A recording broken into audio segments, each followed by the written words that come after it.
All right, here we are with Coach Justin Price coming to you from Papa John's Pizza. Coach, you knew it was going to be a tough game last Friday night or last Thursday night, didn't you? Yeah, Grace is a very disciplined program. Their coaches do a great job of putting their players in position to be successful. And I felt like early on we were taking advantage of a lot of things and had an opportunity early to maybe even put the game away.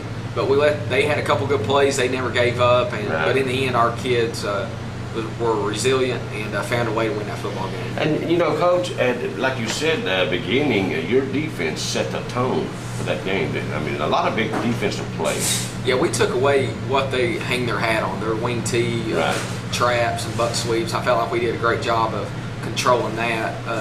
Their quarterback hurt us a little bit scrambling around, making some nice throws. But defensively, I felt, again, controlled the game and allowed our offense to make some plays. Early on, our offense came out on fire and made some big plays, hit Markham on a 50-yard touchdown.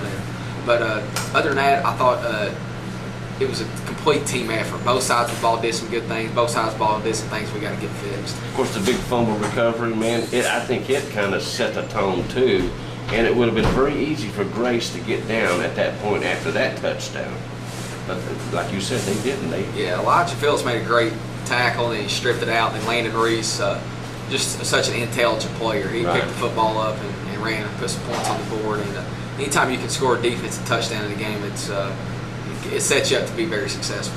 Now, Coach, one play that sticks out, and I look back at this game and I'm looking at this play, I'm looking at that play. That this play is made the difference in the game. But one play I laughed my head off at was, okay, Josh Lay's dropping back, he throws the ball, we're going in the end zone, it's picked off, the kid grabs it, he's stumbling, and he drops the ball, and number 6 is right there, who the pass was intended for, picks it up and scores.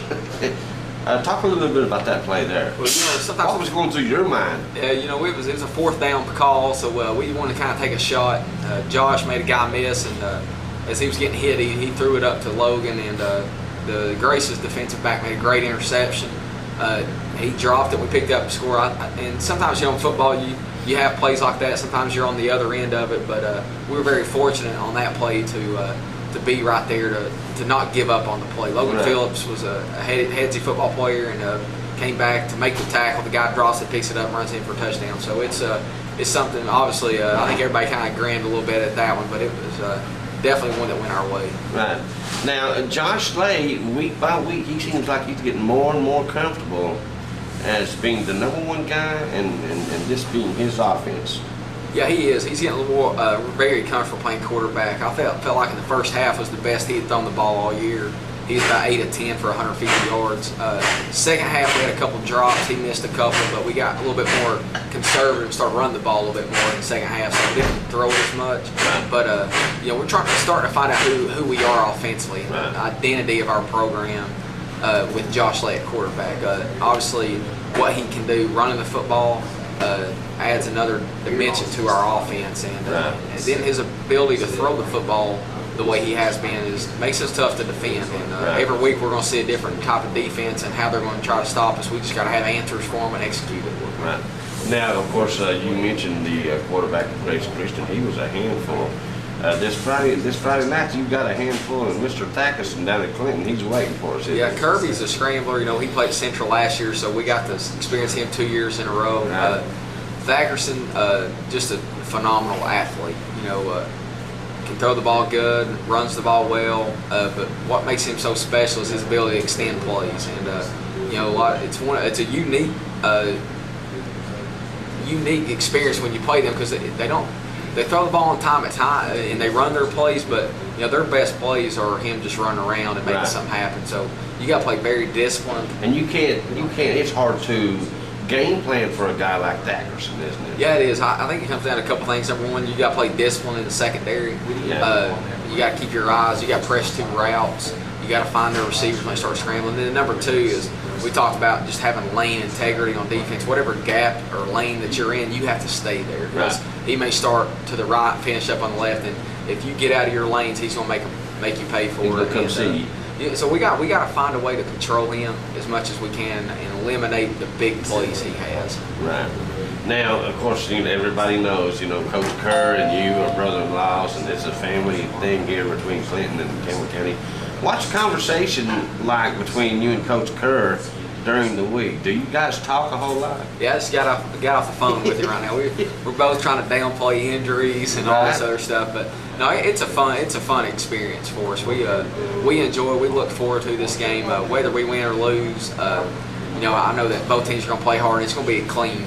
It's always a good game. Yeah, and that's what high school football is. About these type of rivalries and the atmosphere our kids are going to get to play in is going to be exciting. It's a huge region game. Basically, whoever wins this game is not guaranteed a spot in the playoffs, but you set yourself up to be right there in the mix. And us right now, we're still first in the region. We're 1-0 in the region. This is our second region game, and we want to stay undefeated in the region. It's very important for us. And but it's Josh has done a good job the last couple of years. He got the job same time we got the job up here, and he's had a rebuilding a program over there, and he's done a good job. They 7-4 last year and making the playoffs. So they got a lot of seniors that's played a lot, but it's going to be an exciting game.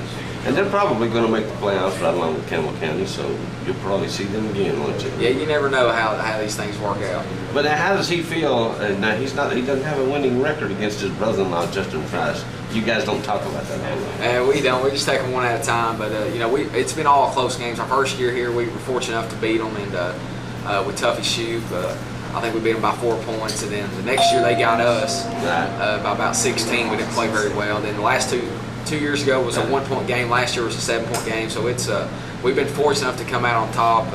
But it's come down to the very end, and we've been able to. Somebody on our team's decided to make a play for us. Specifically, Trey Torres last couple years have been just played usually his best game against Clinton. So we got to find somebody else to step up this week. And this time, there's going to be somebody else step up. Yeah, and we got a bunch of guys they know what this game means, and there's no doubt our kids will play hard and they'll play with a lot of passion. And it just comes down to blocking and tackling and protecting the football and executing on offense. All righty, Coach and I are talking again how important it is for all of Cougar Nation to be down in Clinton this Friday night. It's huge. Outside of our home stadium, which we love, and we've won a lot of games up there, to me, Clinton's got one of the neatest atmospheres that we play at. I love it. The fans are right up on you. It's got 4 bleachers all the way around, and it's their homecoming. So it's noisy, yeah. It's their homecoming. They'll be rowdy. Their student section will be ready. And they'll have a lot of fans there. So we need to have a lot of blue and orange, and our fans have traveled well with us the last couple of years. We just got to keep that going because this is such a big game for us. And I think your fans basically outnumbered Grace Christian's fans last Friday night. Yeah, they did. And they stuck with us even when it started downpouring. Sometimes it's easy to get in the car. I was right behind you in the press box. But it's fun, and that's part of building a program. It's not just what's on the field, but it's about the support you get, about the fan base, and our fans have continued to increase every single year. We just want to make them proud when they come to the game that they expect our kids to play hard. Whether we win or lose, I want them to enjoy their experience and be very proud of the players we put on the field. And those guys continue to impress us. And conduct themselves accordingly. Yeah. And Justin, I have to say, under your leadership, they have done exactly that. I mean, you've got some outstanding young men. Yeah, I appreciate. I think last week we had 1 penalty for 5 yards throughout the game, and that's at least on the offense side of the ball, and that's something we've tried to improve on. I think being a disciplined program, a lot of that times you can look at the penalties and see how disciplined you are. So only 1 for 5 yards was something that we were proud of last week. Maybe we can go to no penalties this week. All right. Coach, we're excited about this Friday night. Appreciate it. Looking forward to a big Cougar win. Now let's go enjoy some hot fish. Sounds good.